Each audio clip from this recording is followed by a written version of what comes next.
Os ydych incwm wedi gostwng oherwydd y coronafeirws, a rydych chi'n eich chael anodd i dalu eich costau tai, efallai y gallwch wneud cais i'ch cyngor lleol am Taliad Tai yn Ôl Disgresiwn, neu DHP.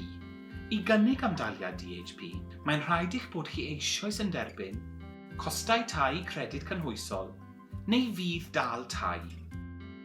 Gall DHP ei dalu i'ch helpu dalu unrhyw ddiffyg rhwng y bydd daliadau rydych chi'n ei derbyn a'r swm mae'n rhaid i chi dalu am eich rhent, neu dalu costau tai eraill, fel rhent ymlaen llaw, ernes ar denantiaeth newydd, neu gostau symud.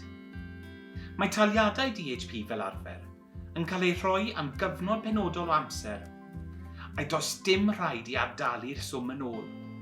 Mae'n rhaid i geisiadau am daliadau DHP gael ei gwneud yn uniongyrchol i'ch cyngor lleol.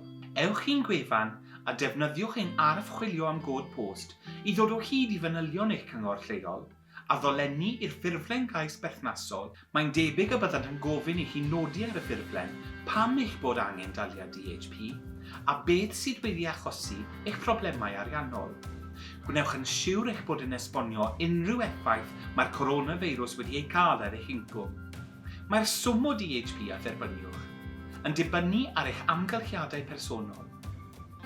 Felly mae'n bwysig eich bod chi'n darparu gymaint o wybodaeth â phosib ar y ffurflen hon. Am fwy o wybodaeth am daliadau DHP a ffynonellau eraill o gymorth ariannol yn ystod y pandemig, ewch i wefan Shelter Cymru